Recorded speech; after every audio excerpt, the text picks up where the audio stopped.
એકદમ નવી જ રીતે બાજરીનો મસાલા રોટલો બાળકો પીઝા પણ ભૂલી જશે ને એવો ટેસ્ટી, અને એક વખત તમે આ બનાવશો ને તો દરરોજ તમારા ઘરમાં પીઝાને બદલે આ રોટલો બનતો થઈ જશે એવો નવી જ મસાલા સાથે અને અલગ જ રીતે આ રોટલો બનાવો.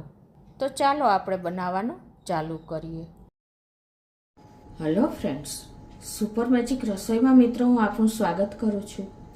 આજે હું મસાલાવાળો બાજરાના રોટલાની રેસીપી તમારી સાથે શેર કરું છું. તો તમને ચોક્કસ આ વિડીયો ગમશે મિત્રો. ગમે તો લાઈક કરજો, શેર કરજો અને સબસ્ક્રાઈબ કરવાનું તો ભૂલતા જ નહીં. અને બાજુમાં રહેલ બેલ આઇકનને પણ પ્રેસ કરજો, જેથી કરીને લેટેસ્ટ વિડીયોની માહિતી તમને ડેઈલી મળતી રહે. અને મિત્રો બાજુમાં રહેલું હાઈપ બટનને પણ પ્રેસ કરજો, જેથી કરીને અમને અમુક પોઈન્ટ્સ મળતા હોય છે. મિત્રો આ રોટલો મસાલો એનો અલગ જ રીતે તૈયાર થાય છે. આ રેસીપી તમને ધાબામાં પણ નહીં જોવા મળે, એટલો ટેસ્ટી અને બાળકો પીઝા પણ ભૂલી જાય ને એવો, નાના મોટા સૌને ભાવે ને એવો રોટલો આ તૈયાર થશે એકદમ હેલ્ધી ઇન્ગ્રેડિયન્ટ સાથે. તો એના ઇન્ગ્રેડિયન્ટ તમને બતાવી દઉં. એમાં મેં બાજરાનો લોટ લીધો છે, પછી લીલા મસાલામાં આપણે મરચાં છે 3, 15 થી 20 કળી લસણ છે, મેથી છે, ગોળ છે, બટર છે, ખારી સિંગ છે, અજમો છે, તલ છે, દહીં છે અને રૂટીન મસાલા લેશું. તો બનાવવાનું ચાલુ કરીએ. તો પહેલાં તો આપણે એનો મસાલો બનાવી લઈએ. એક અલગ યુનિક જ મસાલો થશે. તો એમાં આપણે પહેલાં 15 થી 20 કળી લસણ નાખી દઈશું અને 3 મરચાંના ટુકડા નાખી દઈએ. અને એને આપણે આ રીતે અધકચરા ખાયણીમાં જ આ પેસ્ટ તૈયાર કરવાની છે. તો આ રીતે આપણે થોડાક ટોચાઈ જાય પછી એમાં 2 ટેબલ સ્પૂન જેવી ધાણા ભાજીના પાન અને 2 ટેબલ સ્પૂન જેવા તલ, 2 ટેબલ સ્પૂન જેવી ખારી સિંગ અને 1 ટીસ્પૂન જેવું લાલ મરચું પાવડર અને 1 ટીસ્પૂન ધાણા જીરું પાવડર. આ બધું જ નાખીને આપણે એની ટોચી લેશું અધકચરા એવા. તો આ રીતે જો આપણે ચટણી બનાવી લીધી છે. આ ચટણીને તમે ફ્રીજમાં સ્ટોર કરી શકો છો 10 થી 15 દિવસ સુધી. હવે આપણે રોટલો બનાવશું. તો એના માટે આપણે 1 કપ બાજરાનો લોટ લેશું અને એમાં આપણે 1 ટીસ્પૂન જેવો અજમો નાખી દેશું. તમે તમારા ટેસ્ટ એકોર્ડિંગ વધઘટ કરી શકો છો. અને 1 ચમચી જેવી આપણે મેથી નાખી દેશું. ટેસ્ટ એકોર્ડિંગ અડધી ટીસ્પૂન જેવું મીઠું નાખી દેશું. 1 ટીસ્પૂન ધાણા જીરું પાવડર, 1/4 ટીસ્પૂન લાલ મરચું પાવડર, 1/4 ટીસ્પૂન હળદર અને 1/4 ટીસ્પૂન હિંગ. આ બધો જ મસાલા આપણે લોટમાં મિક્સ કરી અને એમાં આપણે આગળ 2 ટેબલ સ્પૂન જેવું દહીં નાખી દેશું.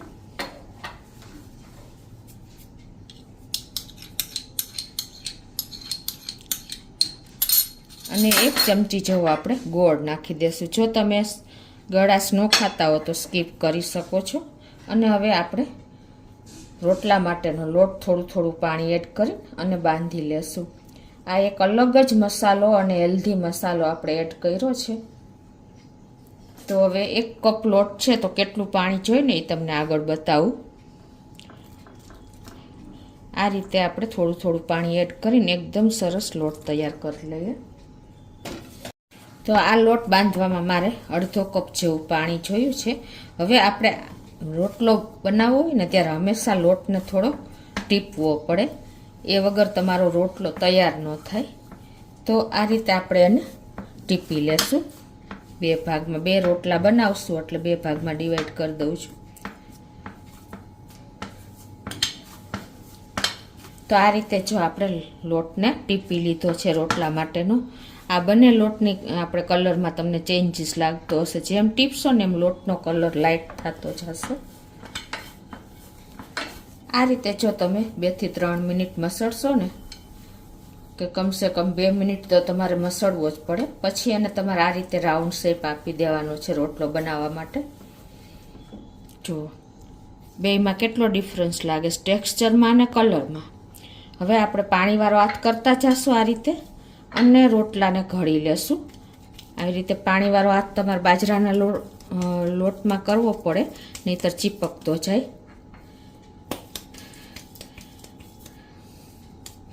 પછી તમારે તમને ફાવે એમ બે હાથે થોડું થોડું પાણી લગાવી લેવાનું આવી રીતે, અને પછી તમારે આ રીતે બોર્ડરેથી ઘડતો જવાનો છે. એટલે આવી રીતે જો પાતળી પહેલાં બોર્ડર કરી લેશો ને, અને બે હાથમાં આ હાથમાંથી આ હાથમાં તમારે ધીમે ધીમે ફેરવતો જવાનો છે. તમારે જો બોર્ડર ફાટે ને તો વચ્ચે વચ્ચે બોર્ડર ઉપર પાણી લગાવતું જવાનું આવી રીતે, અને પાણીવાળા હાથની જરૂર પડે તો કરી લેવાનો. અને આ રીતે તમારે ધીમે ધીમે ટીપતો જવાનો છે. મેં રોટલાનો વિડીયો પણ શેર કર્યો છે કે તમારો રોટલામાં ક્યારેય ભમરો ના પડે, કે તમારો રોટલો દડા જેવો ફૂલે એના માટે શું કરવું, તો એ વિડીયો પણ તમે જોઈ શકો છો. તો આ રીતે આપણે રોટલાને ટીપી લીધો છે. જુઓ,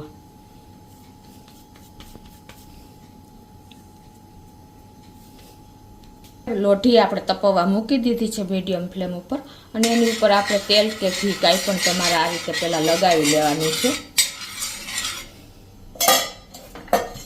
અને હવે જે આપણે આ ટીપેલો રોટલો છે ને એને એમાં એડ કરી દેશું.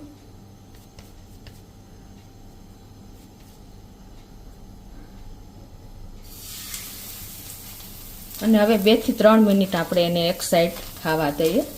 આ રીતે 2 થી 3 મિનિટ એક સાઈડ થઈ જશે એટલે પછી તમારે એને ટર્ન કરી લેવાનો છે. હવે આપણે મીડિયમ ફ્લેમ ઉપર જ આની ઉપર 1 ચમચી જેવું બટર મૂકી દેશું. તમારી પાસે વ્હાઈટ બટર હોય તો એ પણ તમે મૂકી શકો છો, કે અમૂલનું બટર હોય એ પણ તમે મૂકી શકો છો. અત્યારે મારી પાસે અમૂલનું બટર છે. અને હવે એમાં આપણે જે આ ચટણી બનાવી છે ને મસાલાની, એને 1 ચમચી જેવી આપણે એમાં ઉપર નાખી દેશું.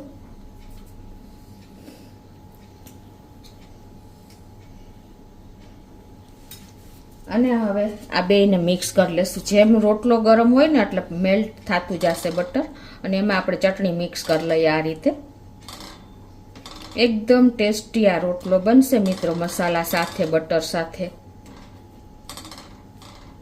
તમને જરૂર લાગે તો થોડુંક વધારે બટર એડ કરવાનું.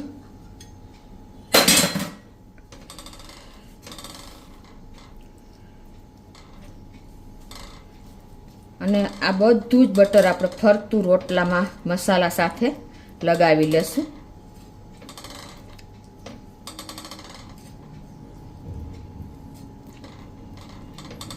આ મિત્રો આપણે કાઠિયાવાડનો પીઝા જ કહેવાય. બાળકો પીઝા ભૂલી જાય ને એવો ટેસ્ટી આ રોટલો થશે. નાના મોટા સૌને ભાવશે.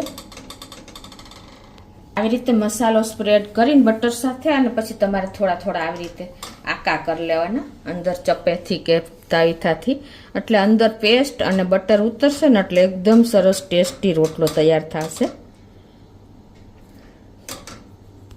તો આ રીતે આપણે આકા કર્યા પછી જો નીચેની સાઈડ થોડી થોડી ડિઝાઇન આવી જાય ને, ટૂંકમાં કૂક થઈ જાય ને, એટલો 1 થી 2 મિનિટ તો પાછળની સાઈડ પણ લાગશે મીડિયમ ફ્લેમ ઉપર.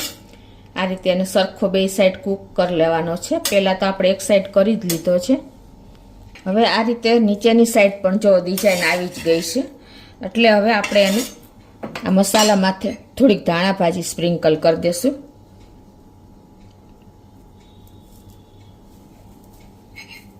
અને કદાચ તમને એવું લાગે કે મીડિયમ ફ્લેમ ઉપર રોટલાને વધારે કાચો લાગે છે તો તમારે સ્લો ટુ મીડિયમ ફ્લેમ રાખવાની. હવે આ રીતે આપણે ધાણા ભાજી નાખ્યા પછી આપણે આ રીતે તવીથાથી જ એને કટ કરી લેશું લોઢી ઉપર જ.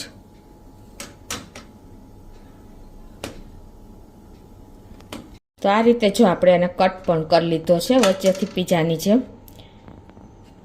હવે તમારે આ રીતે તમારે એકદમ સરસ બે સાઈડ રોટલો કૂક કરીને કટ કરશો ને તો સર્વ કરવામાં પણ સરખું પડશે. તો હવે એને આપણે એકદમ આપણો રોટલો તૈયાર છે તો ગેસ બંધ કરી દેશું અને આ રીતે આપણે એને સર્વ કરી લઈએ. જો મિત્રો જોતાં જ ખાવાની ઈચ્છા થઈ જાય નાના મોટા અને બાળકો ક્યારેય ના નહીં પાડે એવો આપણો પીઝા રોટલો તૈયાર છે.